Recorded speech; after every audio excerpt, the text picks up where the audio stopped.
नमः समय साराय स्वानुभूत्या चकास्ते चित्स्वभावाय भावाय सर्वभावान्तरशिरे वन्दितु सौवसिद्धे धुवमचलमणोवमं गतिं पत्ते ओक्ष्यामि समय पाउड निर्मोह सुधु केवली बड़ेदम। समयसार जी ग्रंथाधिराज और कर्ता कर्म अधिकार पर अपनी चर्चा चल रही है। इस अधिकार का मंतव्य है कि जीव पर द्रव्य का कर्ता नहीं है। इस बात की युक्ति से, न्याय से, एकदम लॉजिकली इस बात को यहाँ पर प्रूव किया जाता है कि दो द्रव्यों में अत्यंत भिन्नता होती है। एक द्रव्य दूसरे द्रव्य का कार्य कर नहीं सकता, परंतु दो द्रव्यों की पर्यायों में, ध्यान से सुनना, दो द्रव्यों की पर्यायों में एक समय घटना घटित होती है। दो द्रव्यों की पर्यायों में वो काल एक होने से इस जीव को ऐसा भ्रम उत्पन्न होता है कि इस द्रव्य से ये कार्य हुआ, इस द्रव्य से ये कार्य हुआ। पॉइंट आया समझ में? दो द्रव्यों की पर्यायों में, क्योंकि जो मूल द्रव्य है ना, ध्रुव द्रव्य जो कभी परिणमन नहीं करता, तो ध्रुव में तो कोई कार्य होता नहीं है। जो भी कार्य होता है वो पर्याय में उत्पन्न होता है ना। तो दो द्रव्यों की पर्यायों में जो परिणमन हो रहा है उसका समकाल होने से उसको भ्रम होता है कि इससे ये हुआ, उससे ये हुआ। इधर जीव की पर्याय में भाव उत्पन्न हुआ, रोटी बनाऊं, इधर वो आटा रोटी रूप परिणमन करने का काल आया। दोनों काल एक ही है। उधर शरीर की भी क्रिया हो रही है ना। तो जीव को ऐसा भ्रम उत्पन्न होता है कि ये रोटी मैंने बनाई है। समझ आ रही है बात? वो रोटी नहीं कहती है कि मुझे जीव ने बनाया, क्योंकि पुद्गल द्रव्य नहीं जानते हुए परिणमन करता है और जीव जानते हुए परिणमन करता है। परिणमन सारे ही द्रव्य करते हैं। पुद्गल द्रव्य में ज्ञान नहीं, इसका अर्थ ये नहीं कि वो परिणमन नहीं कर सकता। विश्व के सारे ही द्रव्य उत्पाद व ध्रुव युक्तम सत्व वाले हैं। सारे द्रव्य परमानेंसी विद चेंज, सारे द्रव्य द्रव्य रूप से द्रव्य बने रहते हैं और कंटिन्यूअस उनमें चेंज होता है, कंटिन्यूअस। और किससे होता है? निज निज शक्ति से, अपनी अपनी शक्ति से उनमें परिणमन होता है। ऐसा। अब जीव की साइड से यदि बात करें तो जीव त्रिकाली ध्रुव बना रहता है और अपनी योग्यता के अनुसार परिणमन करता है, अपनी निज शक्ति से परिणमन करता है। उस कर्म का उदय, हाँ, कर्म का उदय, उसी समय कर्म का उदय उपस्थित है। तो उससे हमारे को ये बात समझनी चाहिए कि जो कर्म के निमित्त से हो, निमित्त से कराता नहीं, जो परिणाम कर्म के निमित्त से हो, ये मेरा स्वभाव नहीं है, ये मैसेज लेना है। जिनागम में जहाँ भी कर्म के निमित्त से जीव के भाव होते हैं, ये वाली बात बताई है, तो उसका अर्थ ये निकालना कि ये मेरा स्वभाव नहीं, बस इतना अर्थ निकालना। अच्छा, ये मेरा स्वभाव नहीं, तो तुरंत जो पॉजिटिव जिनका वे होता है उनका सीधा सीधा आंसर ये आता है कि तो फिर मेरा स्वभाव क्या? राइट वे क्या है कि अरे चीनी खारी नहीं होती, तो what is the right way?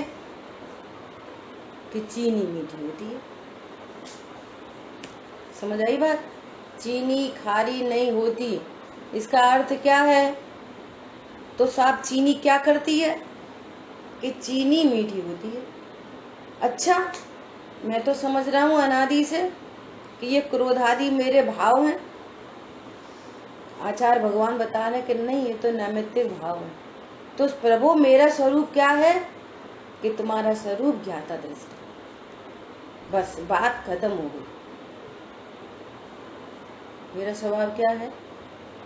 अब देखना, जब आत्मा में उत्पन्न होने वाली जो पर्याय हैं उनको भगवान विभाव बता रहे हैं, उसको तुम्हारा स्वभाव नहीं है ऐसा बता रहे हैं, तो शरीर तुम्हारा स्वभाव किधर से आया? उनकी नास्ती तो पहले ही हो गई, फिर संयोग तुम्हारे कहाँ से आए? उनकी नास्ती तो और प्रगट जुदे धंधामा, जहां देह अपनी नहीं तहां न अपनों को। ये निर्दयता से, अभ्यास से, करत करत अभ्यास से जड़मती होत सुजान। करत करत अभ्यास से नहीं, कोई संयोग मेरा नहीं, मेरे अधीन नहीं। ये शरीर की कोई क्रिया मेरी नहीं, मेरे अधीन नहीं। इनकी तो नास्ती पहले ही हो गई। अब कह रहे हैं प्रभु ये भाव उत्पन्न हो रहे हैं, निमित्त के भाव क्या होते हैं, है ना? अच्छा प्रश्न है। तो वो कह रहे हैं कि ये राग आदि भाव तुम्हारा स्वरूप नहीं, तो बस अपने पॉजिटिव में आ गए क्या कि ये मेरा स्वभाव है। देखो, शेर पॉजिटिव डायरेक्शन में चला गया तुरंत, हाथी पॉजिटिव डायरेक्शन में चला गया। हे गजराज, तुम हाथी नहीं, तुम जीव राजा। हे सिंहराज, तुम सिंह नहीं, तुम जीव राजा। ये हिरण खाने का भाव तुम्हारा नहीं, तुम जीव राज हो। हे राजा शेणिक, तुम राजा शेणिक नहीं, तुम जीव राज हो। प्रभु मैंने तो इतना अपराध किया, देवशाल गुरु की विराधना, सत्य गुरु पर उपसर किया। नहीं नहीं, ये उपसर करने का भाव तुम्हारा नहीं, तुम भगवान आत्मा हो। राइट वे में जाके सबने अपने को भगवान आत्मा स्वीकार कर लिया। This is the right way. तो वो क्यों होते हैं, कितने होते हैं, कैसे होते हैं, भले जिन आगम में ये भी चर्चा आई है, आ रही है, कर रहे हैं, लेकिन अपन ये कह रहे राइट वे ये है। हरी बात समझ में? यही प्रयोजन भूत है, इतना ही प्रयोजन भूत है। इतने से काम बन गया, बस धर्म प्रकट हो जाएगा। इतनी बात से धर्म प्रकट हो जाएगा, मतलब आपको शांति हो जाएगी, इतनी ही बात से। शॉर्ट एंड स्वीट है, इतने गारंटी से शांति प्रकट होगी, आनंद प्रकट होगा, होगा ही होगा, धर्म हो जाएगा। देखो, नैमित्तिक भाव किसे कहते हैं? जो पर्याय रूप भाव है ना, पर्याय में, जैसे द्रव्य संग्रह जी ग्रंथ में चर्चा चल गई थी क्या,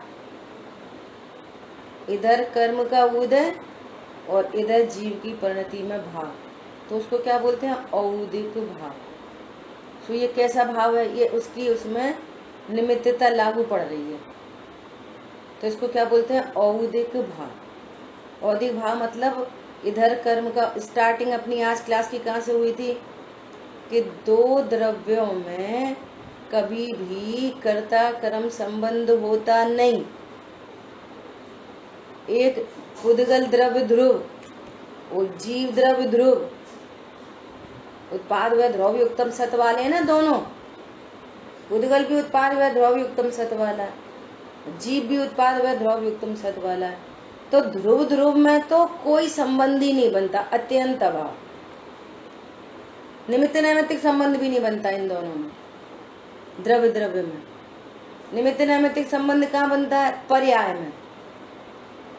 इधर पुद्गल की पर्याय, इधर जीव की पर्याय उत्पन्न हो रही हैं अपनी उपादान शक्ति से। दोनों पर्याय उत्पन्न हो रही हैं अपनी उपादान शक्ति से, परंतु इन और समकाल में हो रहा है, ये घटना घटित समकाल में हो रही है, दोनों की पर्याय। तो इन दोनों में कदाचित कोई निमित्त नैमित्तिकता बनती है, जैसे इधर कर्म का उदय और इधर जीव का परिणाम। तो कहेंगे ये जीव का परिणाम, ये कौन सा परिणाम है? तो उदय में होने वाला, भाषा सीधी ऐसे चलती है, उदय में होने वाला, उदय से होने वाला, उदय से नहीं हो रहा ये, नहीं आई समझ में, अपनी उपादान शक्ति से उत्पन्न हो रहा है। उसके पहले तो कर्ता कर्म बोल दिया, उसके पहले की बात क्या बोल दिया? कर्ता कर्म। इसलिए अभी हाल चर्चा हो गई ना पूरी, इसलिए बोला कि तुम तुम्हारा स्वभाव जान लो। इसको साहब मेरा स्वभाव क्या है? कि तुम्हारा स्वभाव ज्ञाता दृष्टा, बस ज्ञाता दृष्टा तुम्हारा। प्रभु ये क्रोध क्रोध प्रभु, सुनो इसका कर्ता पुद्गल कर्म का उदय, चलो तुम निश्चिंत हो। तो इसको उसके खाते में डाल के तुमसे रिलैक्स हो जाओ। मैं तो अकर्ता, ध्रुव को स्वीकार करो। मत देखो पर्यायों को, गुण भेद नहीं देखो। तो क्या देखें? हो देखने योग्य एक, ध्रुव गायक प्रभु देखो। क्यों देखें? कैसे देखें? हो अंतर्मुख सहज दिखता, आत्म प्रभु देखो। अंतर हो सहज दिखता है। क्या बोल रहे हैं? मत देखो संयोगों को, कर्मोदय मत देखो, मत देखो पर्यायों को, गुण भेद नहीं देखो। अनादि काल से इन्हीं को देख देख के टेंशन में रहते हो, इन्हीं को देख देख के। देख लो जब टेंशन उत्पन्न होगी इनको ही देख रहे होगे, इनमें ही स्टनिस की कल्पना करते होगे, गारंटी। ध्रुव को देखा, ध्रुव कैसा है? सदा एक रूप है, मेरे में कुछ हुआ ही नहीं, वो मैं हूं नहीं और जो मैं हूं उसे जानता नहीं, तो उसी को बता रहे हैं। इसलिए वहां पे उन दोनों को कर्ता कर्म कैसे बताया पता है? स्वरूप बता के कर्ता कर्म बताया है। कैसे स्वरूप बता के? आत्मा ज्ञान स्वरूप ही है, आश्रम में ज्ञान नहीं, और देखो पुद्गल में भी ज्ञान नहीं। देखो जी दोनों उनकी जाति के, तो इन दोनों का कर्ता कर्म है। एक ये ट्रिक लगाई आचार्य भगवान ने, समझ में आ रही है? देखो आत्मा सुख स्वरूप ही है, देखो ये दुख स्वरूप ही। देखो पुद्गल कर्म का संयोग जब तक है तब तक दुख है, तो देखो इसकी मैचिंग उससे हो रही है। पर समझ में आया? इसलिए आचार्य भगवान अब पलट के गाथा कर रहे हैं। अरे हमने ये वाली बात बताई, तुमने त्रिकाली ध्रुव तो जाना नहीं अपने आप को, ऊपर से ये नई बात सीख गया, क्रोध कर कर्म करा रहा है, ये करा रहा है, इसलिए वो पलट के आ गए। समझ आई बात? राइट वे में जाता नो प्रॉब्लम। तो नैमित्तिक भाव कौन होते हैं?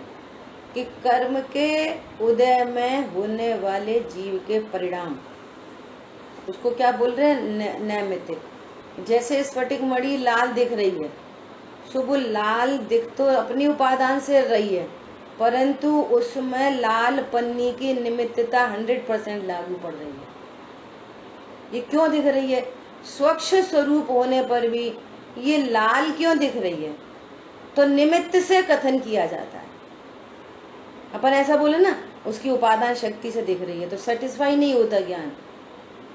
देखो पन्नी रखी है ना, इसलिए दिख रही है, तो ये नैमित्तिक भाव होगा। पन्नी की निमित्तता वहां लगी है, रेड कलर, हरी रखी हो तो हरी दिख रही है।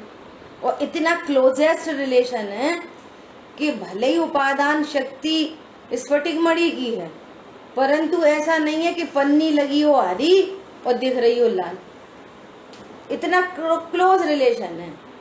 इधर द्रव्य कर्म का उदय हो और परिणाम मान के हो जाए, दया के हो जाए, ऐसा नहीं होता।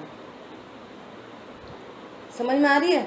इधर क्रोध का परिणाम हो और वहां मंद कषाय रूप चारित्र मोह का कोई उदय हो, ऐसा नहीं होगा। इतना घनिष्ठ निमित्त नैमित्तिक संबंध है, और उसको यहाँ पे बताया। अब समझना, ये निमित्त नैमित्तिक भाव में और स्वभाव भाव में क्या अंतर है।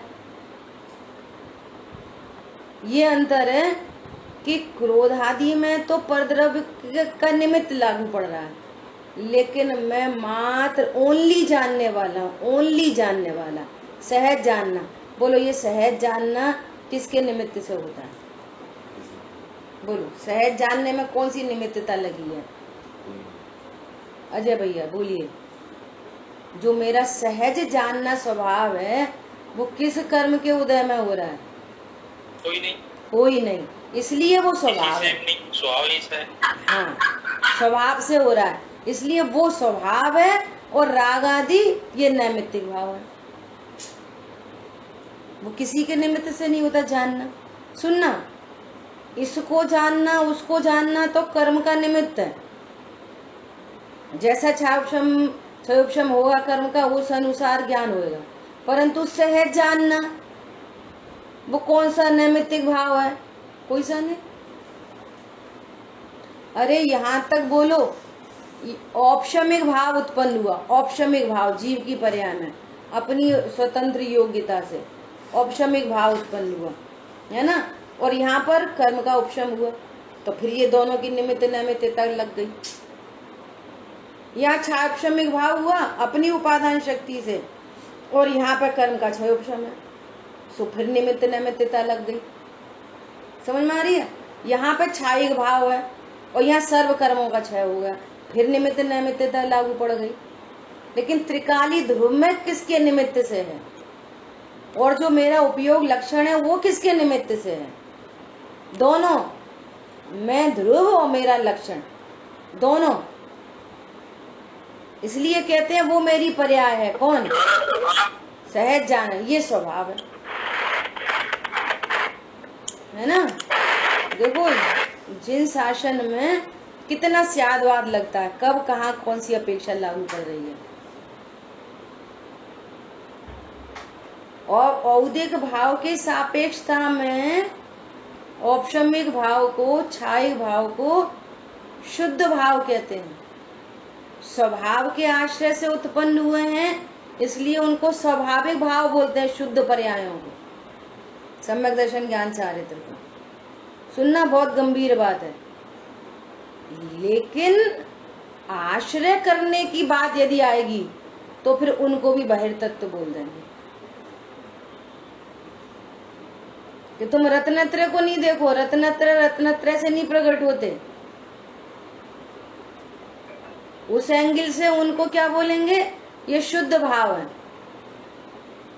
राग आदि अशुद्ध भाव है, और सम्यक दर्शन ज्ञान चारित्र ये शुद्ध भाव है। लेकिन त्रिकाली ध्रुव है परम शुद्ध भाव, सो उधर नहीं देखना, उनको भी निमित्त नैमित्तिक के खाते में डाल के जीवादि बहिर्तच्चम हेयम, क्योंकि वो मेरे रत्नत्रय भी मेरा स्वभाव भाव नहीं है। गजब की बात है। और तो छोड़ो, क्षायिक भाव भी स्वभाव भाव नहीं है।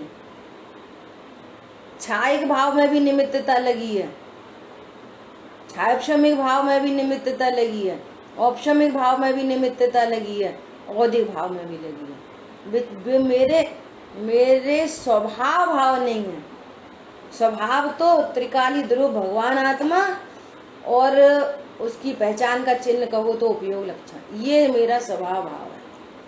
बस इसके आश्रय से सब होगा। क्षायिक भाव भी इसके आश्रय से प्रकट होगा। केवल ज्ञानी परमात्मा का केवल ज्ञान जो क्षायिक भाव है, उस क्षायिक भाव से पूछो, हे क्षायिक भाव तुम अपने को क्या जानते हो? तो क्षायिक भाव कहता है कि मैं अपने को त्रिकाली ध्रुव जानता हूँ। क्षायिक भाव ये नहीं कहता मैं देखो मैं केवल ज्ञानी, कॉलर अप, नहीं, मैं त्रिकाली ध्रुव हूँ। वो अनंत सुख की पर्याय से पूछो कि तुम कहाँ लीन हो, अपने में ही नहीं, त्रिकाली ध्रुव में। वो क्षायिक श्रद्धा से पूछो कि तुम्हें किसका विश्वास है, परमावगाढ़ सम्यक, तो गाढ़ा हो गया कि तुम कौन हो, तो वो बोलेगी त्रिकाली ध्रुव। समझ में आ रही है बात? तो दो द्रव्यों की पर्यायों में निमित्त नैमित्तिक संबंध बनता है। और जो निमित्त नैमित्तिक संबंध है वो स्वभाव नहीं है मेरा। ये यहाँ पे बता रहे हैं, निमित्त नैमित्तिक संबंध में तुम कर्ता कर्म संबंध नहीं लगाना। हमने जो पिछली गाथाओं में कर्ता कर्म संबंध बताया वो त्रिकाली ध्रुव भगवान आत्मा स्वभाव बताने के लिए बताया, लेकिन तुम इनमें इन पर्यायों में कर्ता कर्म नहीं लगाना कि कर्म का उदय मुझे राग कराता है। वो जो कर्ता कर्म नहीं, वहां निश्चय शब्द लगा है, निश्चय से अंतरंग में उत्पन्न होने वाले, वो अशुद्ध निश्चय नहीं लगा, लागू पड़ रहा है, अशुद्ध निश्चय लगाया है वहां पे भी, और यहाँ पे भी निश्चय लगाएंगे। वो निश्चय अलग है, ये निश्चय अलग है। अरे बात समझना। अब देखो एक खास बात और बोले, थोड़ी विशेष बात है, इम्पोर्टेंट बात है। क्या इम्पोर्टेंट बात है कि जो असंगी जीव होते हैं ना, असंगी, ध्यान से सुनना सब लोग, जो असंगी जीव होते हैं उन पर तो सचमुच में कर्म की निमित्तता तीव्र लागू पड़ती है। किस पर? असंगी जीव कुछ नहीं कर सकता। सुनना ध्यान से, असंगी जीव कुछ नहीं कर सकता, उसको तो कर्म चेतना, कर्म फल चेतना की मुख्यता है बस। और जो एक इंद्रिय आदि हैं उनमें तो कर्म चेतना भी नहीं है, वे कुछ नहीं कर सकते, सिर्फ कर्म फल चेतना भोगते हैं, बस दुख को भोगते हैं अकेला। पेड़ खड़ा है ना, अब तेज आंधी है, तेज तूफान है, बारिश है, सर्दी है, कुछ नहीं कर सकता कि चद्दर ओढ़ लें, कि रजाई ओढ़ लें, कि छाता लगा लें, कि शीट लगवा लें, क्या कर सकता है? कुछ नहीं, अकेला, अकेली कर्म फल चेतना है वहां पर। विचार करना भली प्रकार से। वो जो 2 इंद्रिय 3 इंद्रिय हो जाते ना, इनमें कर्म चेतना भी आ जाती है। जैसे चींटी जा रही है और आपने चींटी को से उठाया तो वो आपको काट लेगी। कॉकरोच मच्छी वो अपने बचाव में कुछ करते हैं, समझ में आ रही है? सांप, बिल्ली, कॉकरोच, छिपकली सब लगा लेना, ये कर्म चेतना है उनको। इनमें इष्ट अनिष्ट की कल्पना तो सारे जीवों में चली रही है। अब बात आओ संगी पंचेंद्री। अब संगी पंचेंद्री भी ये स्वरूप सुनकर और ऐसा बोले कि भैया हमारे कर्म का उदय बहुत है, हम इधर तो अघाती कर्म का उदय है, सो इतने प्रतिकूल संयोग बन रहे हैं, इधर घाती कर्म का उदय है, सो हमें बहुत गुस्सा आ रही है, बहुत ज्ञान बिल्कुल हमें याद नहीं रहता। क्यों तुम्हें याद क्यों नहीं रहता? हमें तो बहुत ज्ञान है, बड़ी कर्म का उदय। तुम्हें इतना मोह क्यों है? हम क्या करें, हमें दर्शन मोहिनी का बहुत उदय है, यहाँ से सीख लिया। तुम्हें इतनी गुस्सा क्यों है? हमें चारित्र मोहिनी का उदय है। तुम्हें बड़े दयादान के परिणाम आते हैं, अब वो तो हम करते हैं, दयादान के परिणाम तो हम ही करते हैं। समझ में आ रही है? तो ये कह रहे हैं कि ये बात तेरे ऊपर लागू नहीं पड़ती। यदि कर्म का उदय सदा ही जीव को विकार कराता हो तो उपदेश कर्म को तो है दे नहीं सकते, वो पुद्गल है। क्या कि सुनो, अब जीव बहुत दिन से परेशान हो रहा है, तुम बहुत दिन हो गए साथ में रहते, थोड़ा साइड हो गए तो जीव थोड़ा पुरुषार्थ करेगा तो कर्म का उपशम आदि हो, तुम उपशम करो तो फिर हमें सम्यक दर्शन हो। क्या बोला? तो कर्म को तो उपदेश दिया नहीं जा सकता, उपदेश किसको देंगे? जीव को। अब जीव को क्या उपदेश देंगे? भैया ये देह अजीब है, पुद्गल है, तुम जीव हो।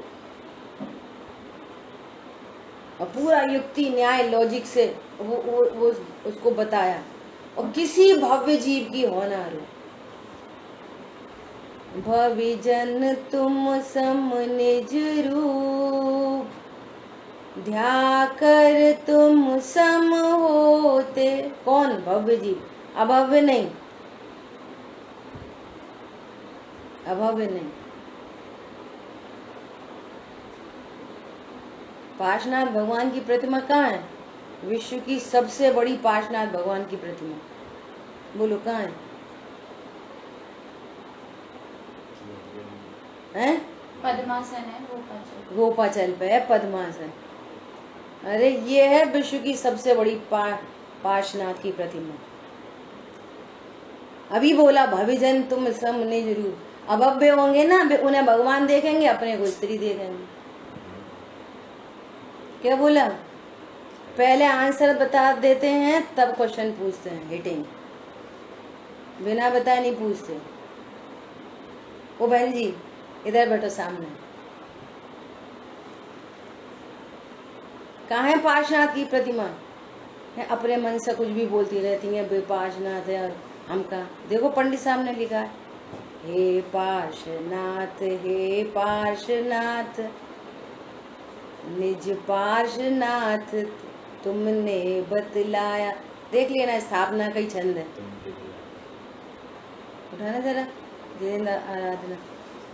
जैन आराधना संग्रह में पार्श्वनाथ भगवान की पूजन में सबसे टॉप में स्थापना के छंद में ही लिखा है, निज पार्श्वनाथ आपने बतलाया। पार्श्वनाथ भगवान का चिन्ह क्या है? बोलो, पार्श्वनाथ भगवान कौन है? यही तो पता है, बड़े कौन।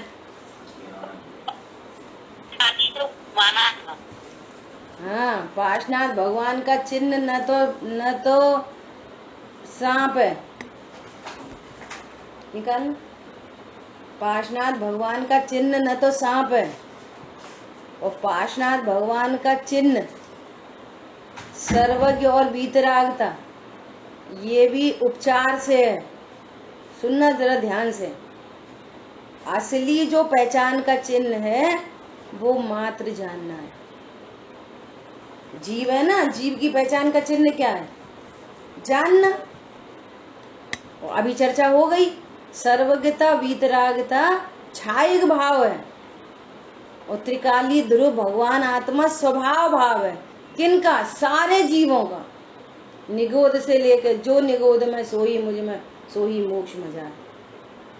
अंतर भेद कछु भी नहीं, भेद गिने संसार खड़ा हो गया। आ रही है बात ख्याल में? देखो, हे पार्श्वनाथ तुमने हमको यह बतलाया, निज पार्श्वनाथ में स्थिरता से निश्चय सुख होता सिखलाया। निज पार्श्वनाथ को जानोगे, सुख उत्पन्न होगा, रत्नत्रय प्रकट होंगे, पूर्णता होगी, अनंत चतुष्टय प्रकट हो जाएंगे। यही सुखी होने का एकमात्र मार्ग है। पढ़ना। समझ आई बात? शुद्ध निश्चय से आत्मा होते हैं, कुछ कर्म कर रहे हैं। शुद्ध निश्चय तो जीव और कर्म, जीव और आदि में एकता अभेदता हुई। शुद्ध निश्चय शुरू हुआ। देखो, निश्चय ने 4 प्रकार के। निश्चय ने कितने प्रकार के? 4 प्रकार के। सुनना भली प्रकार से। पहला निश्चय ने, परम शुद्ध निश्चय ने, मैं त्रिकाली ध्रुव भगवान आत्मा हूँ, ये निश्चय है ना। अशुद्ध पर्यायों से अभेद करके कहें तो अशुद्ध निश्चय ने, ठीक है। और पूर्ण पर जो शुद्ध पर्याय हैं उनसे अभेद करके कहेंगे केवल ज्ञानी जीव, साक्षात शुद्ध निश्चय है। और रत्नत्रय से अभेद करेंगे तो एक देश शुद्ध निश्चय है, ठीक है। तो वहां पर भी कह रहे हैं शुद्ध निश्चय से। तो क्या कह रहे हैं कि मैं त्रिकाली ध्रुव हूँ, ये परम शुद्ध निश्चय की वहां पर बात है। क्योंकि राग आदि को किसके खाते में डाल दिया? कर्म के खाते। सो ये परम शुद्ध निश्चय की बात है। प्रभु ये भाव तो कह रहे हैं ये कर्मकृत भाव है, और मैं त्रिकाली ध्रुव। बस तुम राइट प्रोसेस में आके अपने को ध्रुव स्वीकार करो। पुरुषार्थ सिद्धि उपाय की 14 नंबर की गाथा। वर्णादि और रागादि कर्मकृत वर्णादि रागादि से असंयुक्त होने पर भी संयुक्त जैसा प्रतिभास संसार का बीज है। लड़ाई झगड़ा खाना पीना ये संसार का बीज नहीं। मैं स्त्री पुरुष हूँ, संसार का बीज है। मैं क्रोधी मानी दयादानी हूँ, संसार का बीज है। मैं त्रिकाली ध्रुव हूँ, शांति का बीज है। लड़ाई झगड़ा खाना पीने की तो कोई बात ही नहीं की आचार्य देव ने। अरे वे तो होने योग्य परिणाम है। समझ में आ गई बात? देखो अब अपन ने ये पढ़ लिए था, अन्वयार पढ़ लिया था, टीका पढ़ते हैं। जीव परिणाम को निमित्त करके, जीव के परिणाम अज्ञान मोह राग द्वेष है ना। जीव परिणाम को निमित्त करके पुद्गल कर्म रूप परिणमित होते हैं। इसको निमित्त करके पुद्गल कर्म रूप परिणमित होते हैं, परंतु पुद्गल के परिणमन करने की अपनी उपादान शक्ति है। किसी कर्मण वर्गणा में ज्ञान वर्णादि रूप परिणमन करने की शक्ति न हो तो कौन परिणमन कराए उसको? समझ में आ रही है बात? वो अपनी निज शक्ति से परिणमन करते हैं और उसमें जीव का परिणाम निमित्त है। समझ में आ गई बात? दूसरी बात, और पुद्गल कर्म को निमित्त करके जीव भी परिणमित होता है। निमित्त करके, इसके निमित्त करके। अब देखना कितनी इंपॉर्टेंट बात है। कर्म के उदय को निमित्त करके जीव परिणमित होता है, निमित्त करके। अब ये उपादान शक्ति जीव की है। जीव की मतलब उन पर्यायों की। देखो सीधे सीधे जीव बोला जाता है। जीव की शक्ति है मतलब उन पर्यायों की योग्यता है। अब सुनना, कर्ता कर्म यदि लगाएंगे दोनों में तो फिर कर्म का उदय तो अनादि से है और कर्म का उदय चलता रहेगा और यहाँ पे भाव होते रहेंगे और इन भाव को निमित्त करके फिर कर्म बनते रहेंगे, फिर वे उदय में आएंगे, फिर भाव आएंगे, तो ये सब चलता ही रहेगा। तो बोलो मोक्ष मार्ग का रास्ता ही खत्म। और हम तो देख रहे हैं कि जी मोक्ष मार्ग ही है और मोक्ष को प्रकट किया है, तो रास्ता ही खत्म। हम क्या करें? कर्म के उदय से भाव हो रहे और भावों से नए कर्म बन रहे, फिर कर्म से भाव हो रहे, भाव से कर्म। बोलो अब विचार करो, यहाँ कर्म का उदय है और यहाँ जीव की पर्याय में योग्यता नहीं है। उस रूप परिणमन करने की योग्यता ही नहीं है, तो कर्म का उदय बिना फल दिए निर्जरित हो जाता है। समझ में आ रही है बात? ऐसे ये अनादि से चल रहा है। दर्शन मोहिनी कर्म का उदय चल ही रहा है दर्शन मोहिनी कर्म का उदय। क्या बोला? दर्शन मोहिनी कर्म का उदय, और यहाँ ये ज्ञान स्टैंड हुआ है। यहाँ पर ये ज्ञान स्टैंड हो गया। क्या? मैं तो ज्ञान हूँ। और जैसे ये ज्ञान स्टैंड हुआ, ये दर्शन मोह निमित्त नामित एक संबंध है ना, तो ये हीन हो गया। पहले तीव्र मोह मिथ्यात्व था, तो इसको निमित्त, जीव के परिणाम को निमित्त करके तीव्र दर्शन मोहिनी बन रहा। अब देवशाह गुरु के समीप आया और यहाँ स्वरूप बताया, तो यहाँ परिणाम में हीनता आई कि हाँ सही बात है, मैं शरीर नहीं, मैं जीव हूँ। यहाँ परिणाम में हीनता आई तो वो कर्म भी निमित्त से बनता ना, तो कर्म भी हीन हो गया। क्योंकि ज्ञान किस में है? जीव में। स्वरूप कौन समझेगा? जीव। कर्म तो समझेगा नहीं। अब ये जिनवाणी से स्वरूप समझ रहा है। हाँ मैं तो ज्ञाता ही दृष्टा हूँ, सही बात है, आंख से नहीं देखता, ज्ञान से ही जानना होता है। देखो डेड बॉडी की आंख है, वो तो देखती नहीं है, इसका मतलब आत्मा हूँ मैं। ये अभी डेड बॉडी है, मैं अभी स्त्री पुरुष नहीं हूँ, और ये ज्ञान अलर्ट हो रहा। जैसे यहाँ परिणाम मोह का कैसा है? मंद, तो कर्म कैसा बंधेगा? मंद। और ये स्वभाव के सन्मुख हुआ तो कर्म क्या करेगा? बंधेगा फिर नहीं, पूर्व नया कर्म बंधेगा नहीं और पूर्व का निर्जरित हो जाएगा। ये हो गया सम्यक दर्शन। किसके आश्रय से? निमित्त को देख के, संयोगों को देख के, कि स्वभाव के आश्रय से। निमित्त नैमित्तिक भाव समझ लिया, स्वभाव समझ लिया, स्वभाव में अहम स्थापित हुआ, मोह गल गया, टूट गया, सीधी सीधी को। पर मैं क्या करें? पत्नी बच्चे दुकान मकान में क्या करें? लोग व्यवहार में पत्नी बच्चे कहते हैं है ही नहीं, तो लोग व्यवहार में कहते रहेंगे, नयों से प्रवर्तन करेगा ज्ञान, बोलते रहेंगे, मानेंगे नहीं मेरे। वे उल्टा सीधा बोलते, जानेंगे पर किसी को इष्ट अनिष्ट का कारण नहीं जानेंगे। ज्ञान तो होगा पर मेरे ज्ञान में कोई इष्ट अनिष्ट नहीं होता। बस ये मोह गलता जा रहा है। अरे बात समझ में? बोलिए अजय भैया। आपने बोला यहाँ कर्म का हो गया है और यहाँ योग्यता नहीं, तो योग्यता का क्या मतलब? योग्यता का वर्ड इसलिए इस्तेमाल हो रहा है बार बार कि वो होने योग्य परिणाम होता है जीव की। पर अभी कर्म को थोड़ी देर साइड कर दो, कर्म को थोड़ी देर बिल्कुल साइड में कर दो, गौड़ कर दो। अब अकेला जीव देखो तो वो जीव अपने क्रम नियत परिणामों से परिणमता हुआ जीव बना रहता है। अकेला जीव देखो तो वो उसका परिणमन अपने क्रम से हो रहा है। कब औदिक भाव, कब औपशम्य, कब छाय उपशम्य, कब छाय, वो अपना परिणमन करते हुए जीव जीव बना हुआ।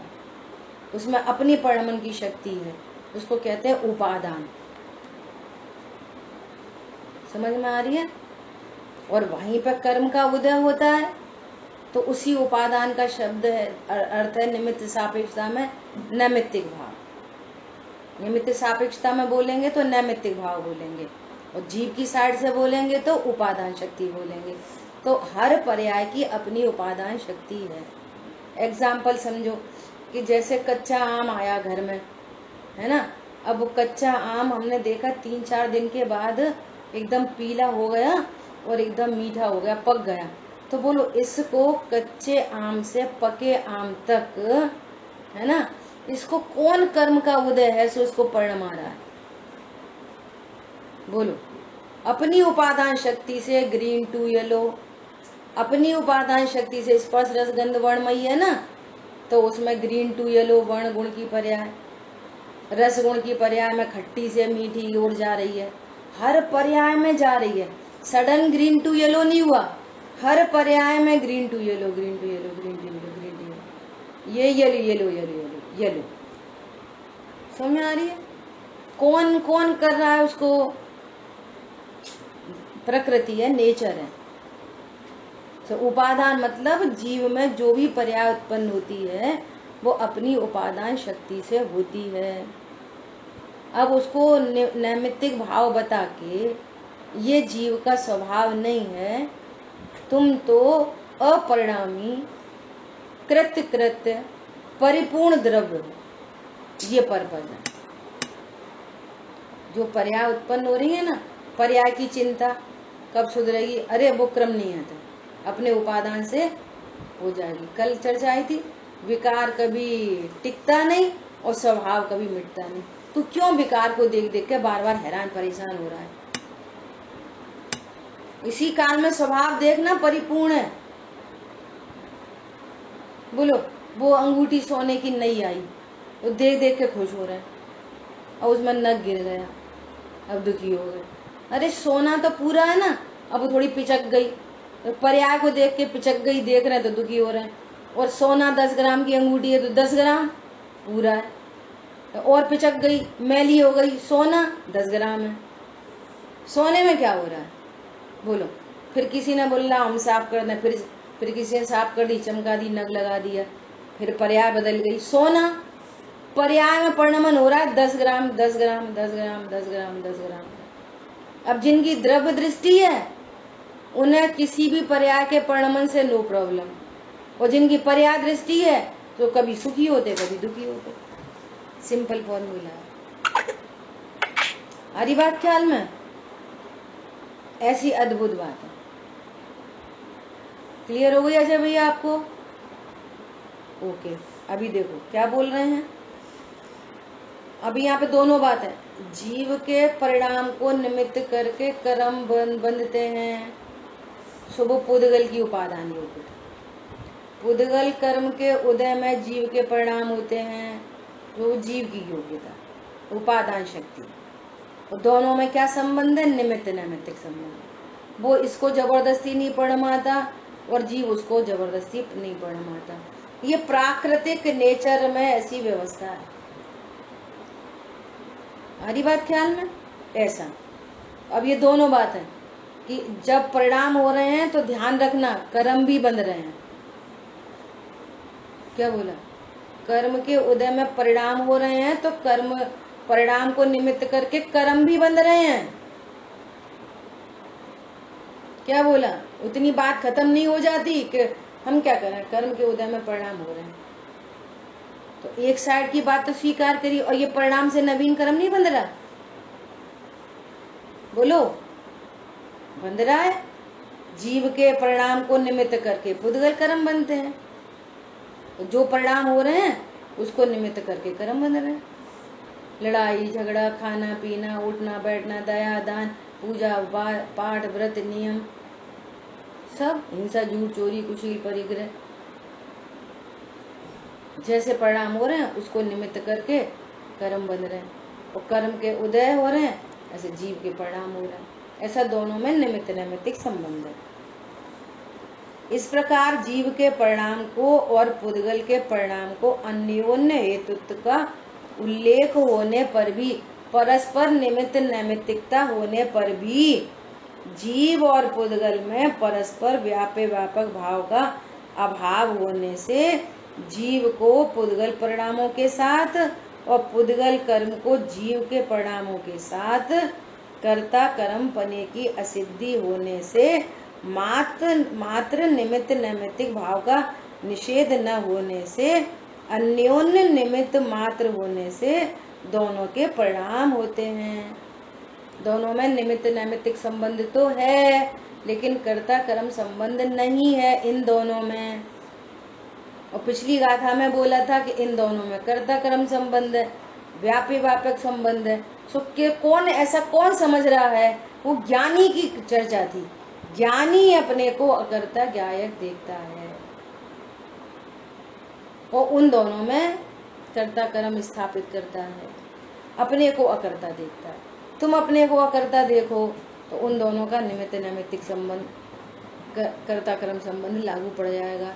तुम अपने को त्रिकाली ध्रुव नहीं जान रहे तो कह रहे हैं कि भैया तुम इनमें कर्ता कर्म संबंध नहीं जानो। बोलो कि बहुत कोशिश की है कि दोनों गाथाओं का डिफरेंस और वस्तु स्वरूप आपके ख्याल में आए। बोलो, अभी भी किसी को कोई टेंशन है तो वो बोल सकता है स्वरूप समझने संबंधी। बोलो, कोई प्रश्न है किसी को?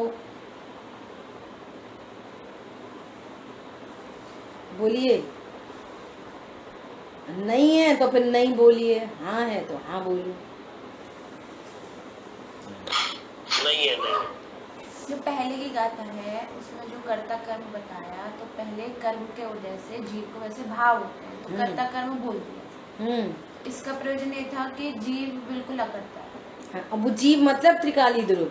हाँ, और इसमें तो यहाँ पे जिस जीव की बात चल रही है वो अज्ञान रूप जीव की बात चल रही है, अपन ने कल चर्चा कर दी थी। ठीक है, यहाँ निमित्त नैमित्तिक बताया। निमित्त नैमित्तिक तो है ही, वास्तव में तो यही है। निमित्त नैमित्तिक तो है ही।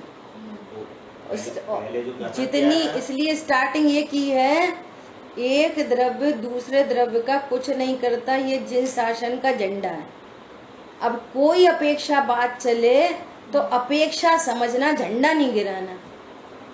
पूर्व की अपेक्षा को गिरा नहीं देना। पूर्व की जो अपेक्षाएं होती हैं वो स्टैंड रहती हैं। क्या बोला? जो पूर्व की एक द्रव्य दूसरे द्रव्य का कुछ नहीं करता, ये जो अपेक्षा है वो स्टैंड रहती है। इस अपेक्षा को स्टैंड रख के उन दोनों में कर्ता कर्म कह दिया, तो उसका पर्पस क्या था? पर्पस क्या था? त्रिकाली ध्रुव बताना। पहले जो बात कथा ना बस। वो अध्यात्म की पराकाष्ठा है, वो एकदम एक्सट्रीम कथा में अध्यात्म। ये कर तो विभक्त आत्मा बताना। अब तुमने करता ही कर्म समझ लिया तो फिर आचार्य भगवान दोबारा से आ गए। हुआ शिष्य बीच में कोई ऐसी प्रश्न पूछा हुआ तो फिर आचार्य दे रहे दूसरी गाथा लिख दी प्रैक्टिकली। तो कहते अरे ये तो कर्ता कर्म लगाने लग गए, तो न वापस फिर आगम की स्थापना कर दी कि तुम तो अब कर्ता कर्म लगा दिया तुमने तो, और स्वरूप तो जाना नहीं, स्वभाव जान के आनंदित होना था, सो तुम तो और जिनागम का सेवन करके स्वच्छंदी हो गए। अब तो तुम्हारा और रास्ता रुक गया, अब तो कर्म करा रहे। आगे आएंगी गाथा सर्वशुद्ध ज्ञान अधिकार में, कर्म ही सुला रहे, कर्म ही रुला रहे, कर्म ही वेद उत्पन्न करा रहे, कर्म ही खाने के। ऐसा जीव कभी मोह नदी को पार नहीं उतर सकता, लिखा है सर, आगे आएंगी गाथा।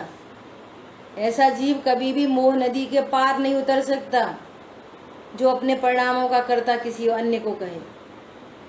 फर्क कुछ नहीं पड़ा ना, कोई तो अपने परिणामों का कर्ता पर इनकी वजह से गुस्सा आती है, इनकी वजह से अच्छा लगता है। तो तुम नो कर्म को समझ रहे थे, और नो कर्म से भी तो हटे नहीं और तुम कर्म को समझने लग गए, तो गलती तो एक बराबर की खड़ी है। समझ आई बात? ऐसा